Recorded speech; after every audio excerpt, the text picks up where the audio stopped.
啲標圖都係加上，就知道係 Luka。知道係我唔係啊，第一次咋。點升台？精彩。有啲係猜得太少，太簡單就死。多來回版先。一場可能先得個，我唔知5至10球係多少少咯。5至10球都多。其實太少，係太容易一個波波，一個球波。咁唔係，我覺得大家打得太刁鑽。係啊，人哋出邊嗰啲唔係打。純粹快過咗對面就係啊。完結，所以就收唔到。快啲到對面，但係咧攞嗰啲位咧，唔使咁跳，可能發球線嗰啲位跳球，但係我哋球球咧都係上一球殺，攬住佢咁樣喺度最貼嗰個，好似冇必要。有啲高波球球咧 M 最後邊嗰條線我覺得真係快就夠，喺出面勁。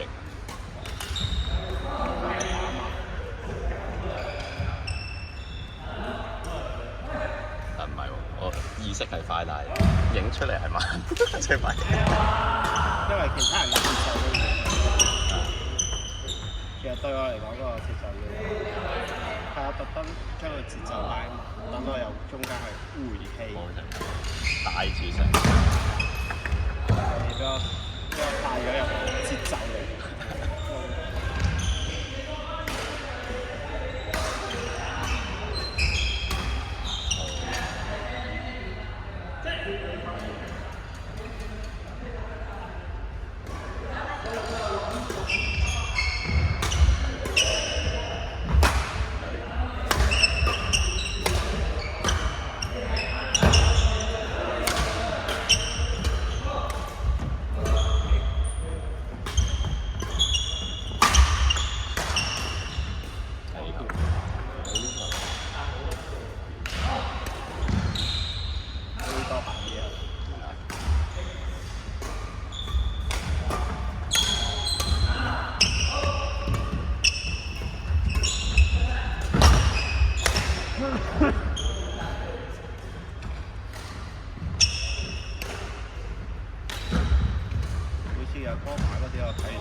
欣賞自己好東西，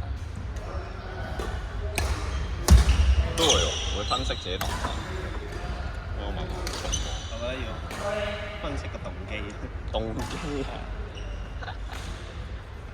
點解你又失曬位仲標球？真係冇波啦！好多壞習慣，你睇片就知。係啊。你習慣咗全部 fit 去後邊。係啊，係咪都跳？係咪都？冇原因嘅。原因就係多謝會，姐慢慢行。勁多時間，對面同事真係勁多時間，都跳。我覺得對我嚟講，跳波位高波係，但係跳得有質量。即係如果你跳波你去唔到後邊呢兩格裏邊嘅話，不如我跳。佢哋差推翻嚟。但係如果你去到呢個位咧，我頭先好似心跳起曬嗰啲字。OK。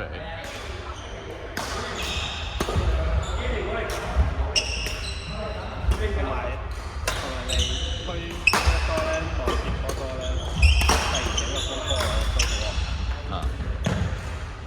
起碼我自己就成日打。吞口唔夠快。上次打嗰邊咧，話啲反手咧一球都唔中，啲後手反手咧一球都唔中，差。自從冇練波之後咧，就已經你有睇練自己即係我講細個嘅時候，以前都會呢啲咧，砌100球咁樣嘛，但係冇咗之後冇咗。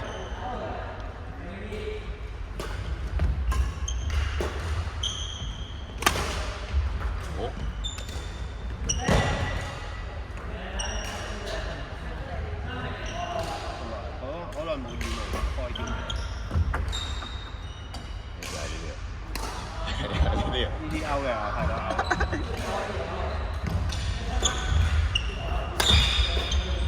因為啲羽毛球開咗。羽毛球開竅就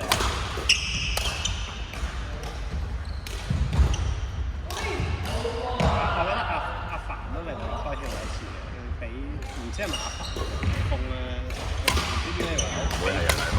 俾壁球打我打咧，即係重嘅木嘅咁樣，打完之後咧就識法力。可以穩定後場嘅後場嘅，即係以前係硬係爭啲，有時靠邊出去咧先邊到嘅，但係依家就都 pretty sure。佢嗰時有又話用雷嗰個壁球拍咧木嘅木嘅，跟住咧就叫我哋咧笠翻嗰個羽毛球套咧咁樣揮拍咯，對空揮拍咯。跟住咁樣揈100幾次之後咧，突然之後打翻波咧，個波飛到勁穩住，超好力。超好力！我覺得嗰次算係記得嘅。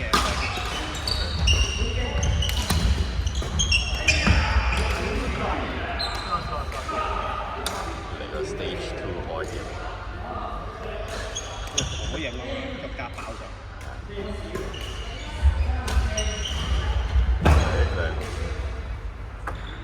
會睇到火型。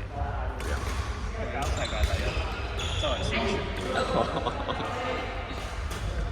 勁過巨人。喺我心目中。O K。巨人第2啊！巨人我都有睇，睇晒。唔會好熟，唔敢傾嘢係熟。好多我都。我上次同麥志忠睇咗嗰個巨人音樂會咧，睇翻我都麥志忠講中間嗰個好似3部劇情。佢有播埋劇情嘅。咪咧佢下邊係竟然再加咁樣嘅，即係有啲 bass 係咁樣嘅，有啲真係有啲歌有個女主唱嘅。個主唱？係啊，有個女主唱。